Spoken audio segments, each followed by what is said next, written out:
Hello, I am Tuệ An. Welcome to Insightful Journey. Thank you for taking a precious moment out of your busy day to sit here and savor a bit of peace with me. Have you ever wondered, why do I always feel tired, even though I have almost everything others dream of? There are days when we rush out before dawn and return after the city lights up, carrying a weary body and an empty soul. We race against time, race against colleagues, race against bills, and race against the very expectations we place on ourselves. There is a question, simple to hear, but one that makes so many people startled. You struggle your whole life. What exactly are you chasing in the end? Today I want to tell you the story of Mr. Nam. A story in which perhaps you will see a reflection of yourself or of someone you deeply love. Mr. Nam was a successful businessman, a true standard of society. Starting as a poor young man from the countryside, he carried his ambition to the city. I must be rich, truly rich, so people will respect me. That was the mantra Mr. Nam recited every day. And he truly achieved it. In his 20s, he sold his health for opportunity. He worked day and night. His meals were just a quick sandwich eaten on his motorbike. In his 30s, he started to gain status. He was absent from family dinners, absent from his daughter's first steps, absent even when his wife needed a shoulder to lean on. He would say, "I do all this for this family. You must understand me." In his 40s, Mr. Nam had a luxury house, a car, and his children attended international schools. But in that spacious house, the laughter gradually faded.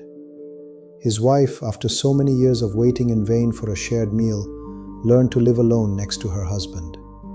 His children saw their father as a mobile ATM machine, fully provided for materially, but lacking warmth. At 55, on the day he was about to sign the biggest contract of his career, a sharp pain in his chest struck him down right in the office. Waking up in the intensive care unit, the smell of antiseptic made him dizzy. Around him were machines and tangled wires. There was no congratulatory applause, no fancy wine glasses, no respectful handshakes from partners. Only the cold, steady beep, beep of the heart monitor. His wife sat there, holding his frail hand, her eyes deep with worry, but also distant. He wanted to say something, wanted to ask about the contract, but his throat tightened. At that moment, he looked up at the stark white ceiling. A lifetime of racing, struggling, trampling over so many things to climb to the top. Now, lying on the most expensive bed in the world, a hospital bed, he suddenly realized he couldn't take anything with him. He remembered the drawing his daughter gave him when she was 6, showing him holding her hand walking in the park. He had accidentally swept that drawing aside to sign papers. Now his daughter was studying abroad. The distance between father and daughter was not just geographical, but an ocean of estrangement. Mr. Nam burst into tears. The tears of a man past his midlife, salty and bitter. He had won the game of making money, but he had lost miserably the game of life. Dear friend, what I want to share with you today is as sharp as a scalpel, peeling away the glamorous facade we wear. We often spend our whole lives searching for what we call the good life, but forget to live in the present moment. You don't own what you earn, you only truly own the moments you were moved and loved. Happiness is not at the finish line when you have $500,000 or $5 million. Happiness is whether you can find peace in every step you take to earn that money. If the journey is suffering, the destination will only be emptiness wrapped in gold. But wait, the story doesn't end there. Don't leave, because what I am about to say is the real antidote you might have been searching for all along. Do you know the deepest reason why we rush forward like moths to a flame? Why do we know we are tired but dare not stop? Why do we know family is important but still prioritize work? From a psychological perspective, This is the hedonic treadmill syndrome. When you didn't have a motorbike, you thought having one would make you happy. Once you have a motorbike, you are happy for a month. Then you look at someone driving a car. Once you have a car, you want a luxury car. The feeling of satisfaction is fleeting, and our threshold of craving keeps increasing. We are not chasing happiness. We are chasing the dopamine addiction of possession. Furthermore, deep down, it's a lack of self-worth. We fear that if we aren't rich or successful, we will be looked down upon. We live by the eyes of others, breathe by the praise of the crowd. We borrow external values to fill the internal void. Looking from the perspective of applied Buddhism, the Buddha taught clearly about craving and impermanence. We suffer because of attachment. Attachment that money is ours, that fame is eternal. But the nature of life is impermanence. Everything comes and goes, gathers and disperses. Money is like water flowing over a bridge. Fame is like clouds gathering and dissipating. Like Mr. Nam in the story, he confused the means of living with the purpose of living. Money, houses, cars are only the means to nourish the body and support life.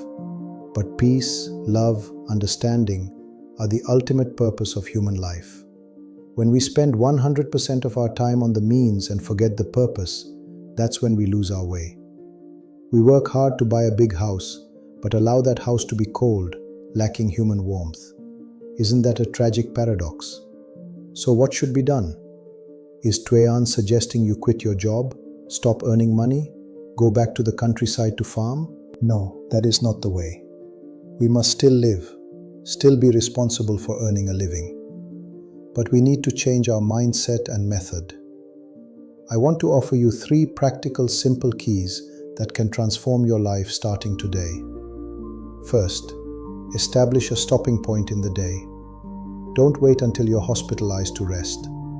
Make it a habit to disconnect every day. Dedicate 30 minutes, just 30 minutes, with no phone, no work, no calculations. During that time, be fully present with your family or fully present with yourself. Drink a cup of tea and taste the tea. Play with your child and look deeply into their eyes. That is when you recharge your soul. That is when you are truly living. Second, redefine enough. Buddhism has the saying, contentment is enough. Waiting for enough. When will it be enough? Enough is not about giving up striving. Rather, enough is appreciating what you currently have while striving for better things. Don't let greed blind you. Ask the question, is this little extra money worth sacrificing my health and dinner tonight with my parents? If the answer is no, be brave enough to decline. Third, practice mindfulness in work. When you work, do your best, but don't let your mind be attached to the outcome of winning or losing. Work with a spirit of service and contribution instead of a spirit of competition and envy.